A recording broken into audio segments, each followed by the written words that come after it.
Au nom du Père et du Fils et du Saint-Esprit.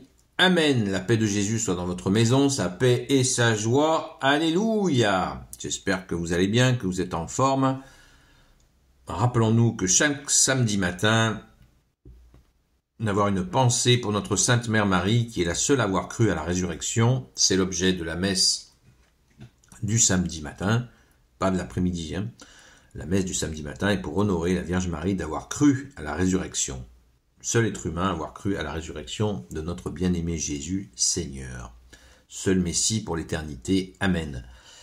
Que ta parole, ô Jésus, rentre dans mon esprit, que ma bouche proclame ta parole et que mon cœur l'accueille. Amen. Alléluia. Un grand merci à ceux qui ont participé au chapelet pour soutenir l'équipe de réalisation du film Sacré-Cœur. Continuons à prier pour eux.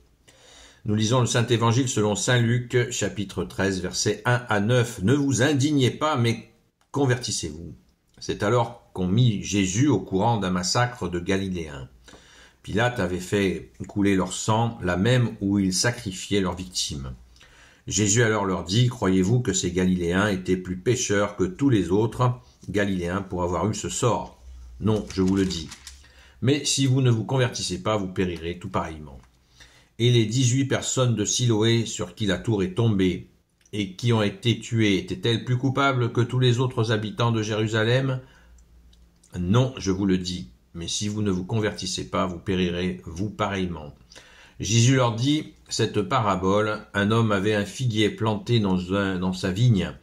Il vint pour y chercher du fruit et il n'en trouva pas. Il dit alors à celui qui soignait la vigne, voilà 3 ans que je viens chercher des fruits sur ce figuier et je n'en trouve pas. Coupe-le donc, il ne fait qu'épuiser la terre. Mais l'autre répondit, « Maître, laisse-le encore cette année, je piocherai tout autour et je mettrai du fumier, peut-être après cela donnera-t-il du fruit, sinon tu le couperas. » Waouh, waouh, waouh, c'est chaud patate. Merci Jésus pour ta parole, rendons grâce. Que se passe-t-il? Et oui, combien de fois ne pose-t-on pas la question quand il y a un tremblement de terre ou des situations terribles comme ça, les gens périssent et certains disent c'est qu'ils avaient fait des vilaines choses, ou etc. Non, il y a des innocents aussi, bien sûr, dans ces genres de situations. C'est peut-être évident. Alors, que se passe-t-il? Pourquoi Jésus n'explique pas? Pourquoi tu n'expliques pas, Jésus, ce qui se passe? Pourquoi c'est comme ça? Je crois que c'est comme ça parce que c'est comme ça. Et que si Jésus lui-même ne nous donne pas d'explication, eh bien moi j'en aurais pas non plus. Sachant que pour des Hébreux, avoir été massacrés sur les lieux mêmes des offrandes, c'est sûr que c'était juste effroyable pour eux. Il faut comprendre, c'est la minute de contexte.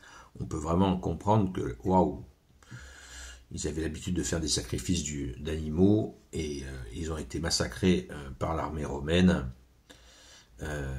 Et c'est terrible. Pilate avait fait couler leur sang là même où ils sacrifiaient leurs victimes. C'est chaud. C'est chaud, c'est très chaud. Alors, pourquoi Jésus dit non? Il nous assure que non. Non, ces gens à qui il arrive des choses comme ça ne sont pas plus coupables que la moyenne des gens. Ça veut dire quoi? Ça veut dire quoi? On ne le sait pas. On ne le sait pas ce que c'est. Qu'est-ce que cela signifie? Jésus nous dit, la solution, à mon avis, c'est la seule valable. Veillez et priez. Comme nous le demande Jésus, veillez et priez. Peut-être que dans tous ces gens-là, s'ils avaient veillé et prié, ils n'auraient pas péri. C'est fort probable. C'est fort probable. Donc nous pensons, je crois qu'il est sage de penser uniquement à ça. C'est comme ceux qui essayent de comprendre la Sainte Trinité en mode humain. C'est pas possible. On ne peut pas comprendre, on n'a pas accès à la compréhension de la Sainte Trinité plus que ça. Et paraît-il que même si on a accès au royaume des cieux, une fois au paradis, nous ne comprendrons toujours pas la Sainte Trinité. Il y a des choses dans la Sainte Écriture que nous comprenons. Jésus, tu nous enseignes plein de choses que nous apprenons et c'est une grande joie. Mais il y a des choses où Jésus dit non. Voilà, Jésus, comme tu le dis, Jésus, que ton oui soit un oui, que ton non soit un non. Il y a des tas de moments, Jésus dit non. Ben non, vous ne saurez pas le pourquoi du comment. C'est comme ça. D'ailleurs, Jésus le mentionne et qu'il a ses secrets avec son Père, uniquement entre le Père et lui. Pourquoi? Est-ce une mauvaise intention? Pas du tout. C'est que nous avons été créés par Dieu. Donc, comme créature, nous ne pouvons pas avoir la place du Créateur. Élémentaire, mon cher Watson. Voilà, donc il faut se calmer, se détendre et agir sur ce sur quoi nous pouvons intervenir, ce sur quoi nous pouvons agir en tant que créature, simplement et modestement. Je crois que c'est la bonne attitude. Et si Jésus nous dit « Convertissez-vous, veillez et priez, afin qu'il ne vous tombe pas un truc terrible sur la tête. » Voilà. Voilà la veille, voilà la prière, voilà la nécessité. Et c'est bon, parce que nous avons une issue. Nous avons une issue que Jésus nous a enseignée. On le voit avec cette parabole de ce figuier qui ne donne pas de fruits. Quel est donc ce figuier qui ne donne pas de fruits? Eh bien, ce figuier qui ne donne pas de fruits, eh bien c'est...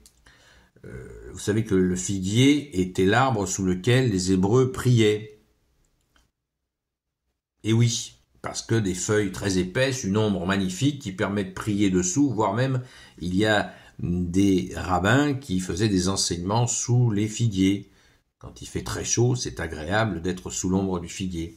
Et le figuier sans fruits représente, on le sait à plusieurs reprises dans l'Évangile, eh bien, la religion de l'époque des Hébreux qui a été volée par les pharisiens, les maîtres de la loi, et qui en ont fait une quasi-prison. Partie de 10 commandements, ils en ont fait 613, et ça ne donne plus de fruits.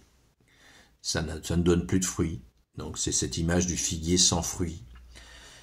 Et là, Jésus dit bien, voilà, qu'il ne peut pas garder un arbre. Jésus est Dieu, il ne peut pas garder un arbre qui ne donne plus de fruits. Et c'est pour ça que la bonne nouvelle a été annoncée à toutes les nations. Merci Jésus. Donc, n'en faisons pas un orgueil, mais un service, comme Jésus lui-même est venu servir. Je ne suis pas venu pour être servi, mais servir, dit Jésus. Et dans toute l'Église catholique, chacun trouve son autorité, ou de l'autorité, dans le service. Dans le service et uniquement dans le service. Alléluia! Alors rendons grâce et retroussons-nous les manches en prière et action, évidemment. L'action étant la continuité de la prière, et aussi la mise en œuvre de la prière. Merci Jésus de nous y aider. Gloire au Père, au Fils et au Saint-Esprit, maintenant et toujours et pour l'éternité. Amen. Ô Jésus, toi qui peux tout et qui portes tout, toi le Sauveur, toi l'Emmanuel, je te confie toutes celles et ceux qui regarderont cette vidéo, ainsi que leurs proches, selon ta seule volonté, ô Jésus. Sainte Marie, Reine des cieux, toi l'Immaculée Conception, toi qui écrases le serpent, toi qui es la lune sous tes pas, toi notre Mère, Notre-Dame. Saint Joseph, toi le juste et le saint, toi le sage, toi la terreur des démons, toi le saint gardien de la Sainte Église catholique apostolique.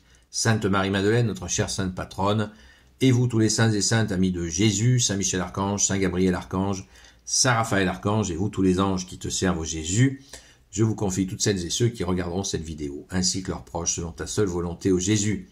La paix de Jésus soit dans votre maison, à ce soir 20h sur la chaîne Seul Jésus Sauve, sur TikTok jusqu'à 22h. À très vite, soyez bénis.